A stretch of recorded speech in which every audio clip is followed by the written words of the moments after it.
भगवान शिव के श्राप को अब कौन रोक सकता है, कौन मिथ्या कर सकता है। तब वशिष्ठ जी ने भगवान शिव की आराधना की। सावन मास चल रहा है, इस समय भगवान शिव के कोई आराधना करता है, प्रसन्न करता है, तो भगवान शिव प्रसन्न हो जाते हैं। मैं कल बता रहे थे कि भगवान शिव को आपके पास सामग्री नहीं है, एक लोटा जले चढ़ा दो तो भगवान शिव प्रसन्न हो जाते हैं।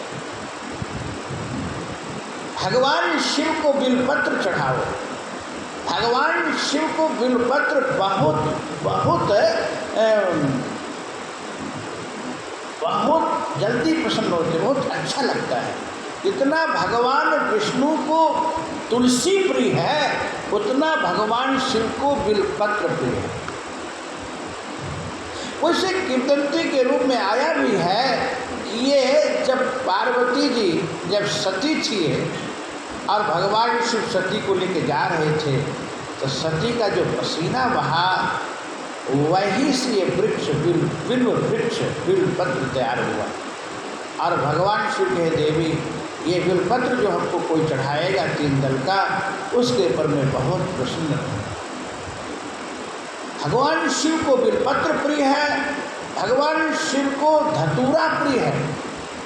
धतूरा कोई चढ़ाता है, धतूरा में जितने कांटे हैं, जो धतूरा चढ़ाएगा उसके जीवन के कांटे उतर जाएंगे और भगवान से उसको सदा सदा के लिए आकंठक कर देंगे।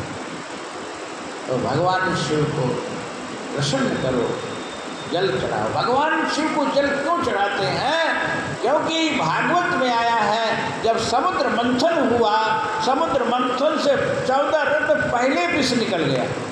आधे खोदी पहाड़ तो निकली चुहिया। इतनी मेहनत करने के बाद, पसीना बहाने के बाद क्या निकला? विष। और वो विष इतना अपना प्रभाव दिखाने लगा, विष के प्रकोप से सब देवता दैत्य त्राहि मचाने लगे। तो भगवान बोले भोले बाबा नहीं आए समुद्र मंथन में, इनको भी हिस्सा लेना चाहिए। भोले बाबा का आवाहन किया और भोले बाबा कहे ये समन करिए। अब भोले बाबा विष को पान करें, और जब विष पान के भोले बाबा, तो भोले बाबा को अब गर्मी सताई, गर्मी लगी भोले बाबा को। अब भोले बाबा भागे, अब क्या करें? तो भगवान विष्णु कहे कोई बात नहीं, तुमने हम लोग कल्याणार्थ के लिए विष पान किया है, तो हम मृत लोक में मनुष्यों को ऐसा मन उनका विचार देंगे कि आपको जलधारा दें, जल चढ़ाएं।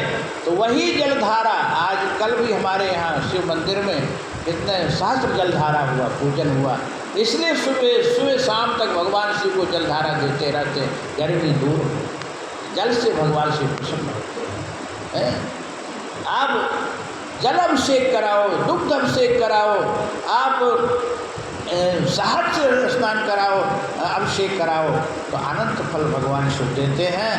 तो एक ने कहा कि ये 3 पत्ती में क्या गुण है, इससे भोला रीझ जाते हैं, प्रसन्न हो जाते हैं। भगवान वशिष्ठ भी भगवान शिव का आराधना के आशुतोष तुम औढ़ दानी, आरती हरहु दीन जनु जानी। आशु मतलब शीघ्र, तोष मतलब प्रसन्न। भगवान शिव बहुत जल्दी प्रसन्न होते, इसलिए भगवान शिव का नाम आशुतोष है। बोले आशुतोष महादेव की। भगवान शिव पहले देव ही थे, जब विष पान के तो भगवान शिव महादेव हो गए, और देवता अमृत पान के तो देवता ही रह गए, और भगवान शिव विष पान के देव से महादेव हो गए। बोले महादेव भगवान की जय। तो वशिष्ठ जी जब प्रार्थना किए तो भगवान शिव प्रसन्न हो गए और कहे कि श्राप तो मिथ्या नहीं करूँगा, लेकिन 1 महीना के लिए ये राजकुमार बनेगा, 1 महीना ये राजकुमारी रहेगा। तो महाराज इसका तो हुआ 1 महीना तक ये तो भाई राजकुमार बन के युद्ध करेगा मैदान में, और 1 महीना फिर ये साड़ी पहन के पल्लू ढक करके बंद रहेगा अपने वो कमरे में। हालांकि फिर ये अपने पुत्र को राज दे करके तपस्या करने चला गया। आइए भोले बाबा को हम लोग भी प्रसन्न करें, जैसे वशिष्ठ जी प्रसन्न किए।